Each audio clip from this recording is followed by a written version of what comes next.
omdala awontanga yakhe bayaphuza ngapha selokhu ngimgadileke manje ebe eyazi ukuthi unotshwala kwakhe akubuyile ngikuthenga yabo Yebo. ngamnyaka kumalume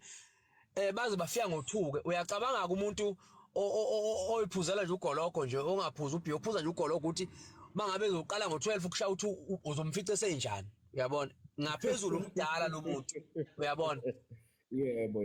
vele usukhuluma wedwa uyabo so mfowethu bashutha nomalume bangibiza futhi udaba seluphatho bangibhize emabhodweni lapha mina bangibiza ngafike ngalalele ngangulalela ngasuka futhi ngahamba ngayibuyelele emabhodweni uyabo ukufika kababa Anda Msweli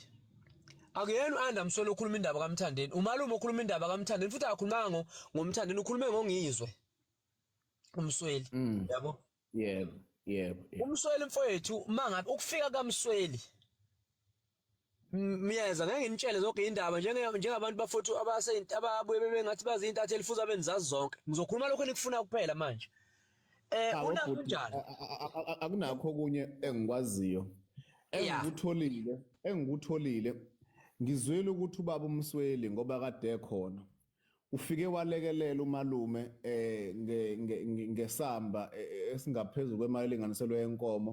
angazi bathe ethi 10 kuyaphezulu angisho ukuthi kuconfirm lokho kodwa ngizilo nje ukuthi kushiwo naye lapha dengizwa khona ukuthi lapha endlela ade ehamba khona uhambe wacoshela ebhakedeni lakhe wasiwashiya imali ukuthi 10 to 15 kuyaphezulu into kanjalo ukulekelela umalume mhlawumbe ukuthi abone kwezinye zezinto lapho kushoda khona ilokho bengisakuzwile